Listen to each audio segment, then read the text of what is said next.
Electoral College has finally voted, and following the typical procedure that no one has ever really cared about before this election, they did indeed vote to affirm that Joseph R. New Massa Biden is the 46th president of the United States of America. Now, I have to point out that no one has paid any attention to this procedure before because it should not have taken a Donald Trump to claim an election that wasn't fraudulent was, because he just doesn't know how to lose like an adult because he really isn't one, for people to take a hard look at how circuitously ridiculous the Electoral College process really is in a country that's supposed to be a quote unquote democracy. The idea that faithless electors have been a thing shouldn't be, because really there should be no need to appoint electors if a candidate wins a state's popular vote. But that's the process, and it took Trump's unhinged tirades and the unleashing of his uneducated, and let's just be real honest, racist supporters for the rest of this country to seriously question why this process of electing presidents is so complex. But it's complex because intentionally rich landowning white men devised it that way. They really just didn't want the common folk to be left with the responsibility of electing presidents. Now, I'm not making that up. The Electoral College was basically a compromise that the framers of the Constitution, I don't call these people the founding fathers, ain't none of them my daddy. They came to this compromise because they thought that the common folk were ignorant and they couldn't make wise political decisions. And by common folk, they meant everyone who wasn't a rich landowning white male. So they decided that having well-educated white male land-owning rich electors cast a proxy vote for the uneducated masses was a reasonable answer. But of course, this makes no sense, because if all the people in one state who are not landowners or rich or white or male vote for a candidate, and the well-educated and acceptable elector casts a vote for that candidate, what exactly is the difference or improvement created by having the elector cast a vote for the people? Well, that's because at the time, there were no political parties, and the electors were supposed to cast their vote according to their conscience, even if the uneducated masses of, let's be clear, just white men voted another way. States have since passed laws that dictate that electors cannot do this and are appointed by the political party of the candidate that won the popular vote in that state. But you see why this is still a mess, right? Then there's the argument that the Electoral College gives smaller states an equal vote, because if the popular vote were relied upon, presidential candidates would only focus on the most populous or larger states and would craft their platforms and policies around their needs, the needs of the people in those bigger states, and ignore the sparsely populated and smaller states. And I guess that made sense in 1787, but this is what candidates still do today by focusing on battleground or swing states that tend to have higher electoral college votes to win. So today, candidates usually ignore all but 14 states in their presidential campaigns, continuing the problem of unequal focus on the other states' population's needs. So there goes that argument out the window.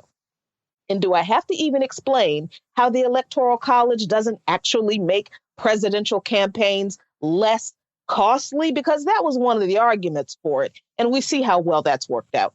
Another pro argument for the Electoral College, gone. Then there's the slavery thing. Let's be clear on what the Electoral College really was. A compromise between the slaveholding states and the non-slaveholding states. Rather than the so-called highly educated men who didn't trust common folk to vote, using all that intellect and saying, hey, let's not own people at all. And let's count all human beings living in this, whatever it is we're creating, as human beings and citizens, which allows them a vote for each person. They came up with the 3/5 compromise. The number of electors that are assigned to each state, just like the number of seats in the House of Representatives, was determined by these super smart rich men based on the population of each state. At the time of the writing of the Constitution in 1787, 40% of the population of all of the Southern slaveholding states were enslaved people. Virginia alone had a population where 60% of the population were enslaved. And none of those enslaved people could vote, quite obviously, but the representatives of the Southern states knew they couldn't wield any political power by counting only the population of white men who could vote in their states. So they had to find a way to use the enslaved population to their advantage. But how to do that without creating a path for giving that enslaved population the right to citizenship and access to the vote? Why consider each of them 3/5 of a person?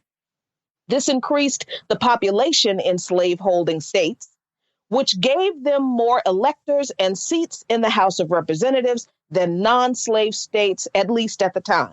The other compromise was that this method was used to make the slaveholding states pay more in federal taxes, as they were also calculated based on population. Now, listen, don't get the idea that representatives of the non-slaveholding states were sympathetic to the enslaved in this argument. They weren't. Their position was not that slavery was wrong and that these people needed to be liberated and they should be counted as one human being for full representation in the population. Nope. Their argument, the argument of the super smart, landowning, rich white male representatives of the northern or non-slaveholding states, was that the enslaved weren't people but property and should not be counted at all.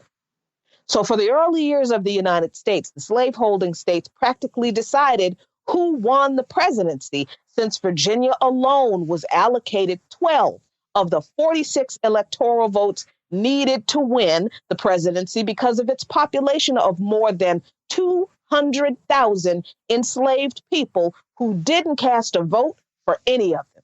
This is why for the first 32 years of this country's presidential history, a slave owner from Virginia was the president, except for one, John Adams.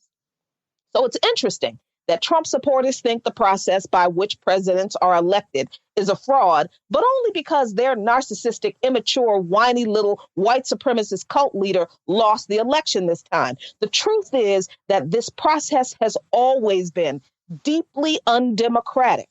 Just don't get the idea that Trump supporters who are protesting to stop a steal of an election that wasn't are our allies in this fight for a truly democratic election process.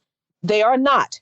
They want a dictator, as their support of overturning your vote in this horribly flawed existing process clearly shows. Follow Luke Mon Nation on patreon.com/LukeMonNation for lots of great content.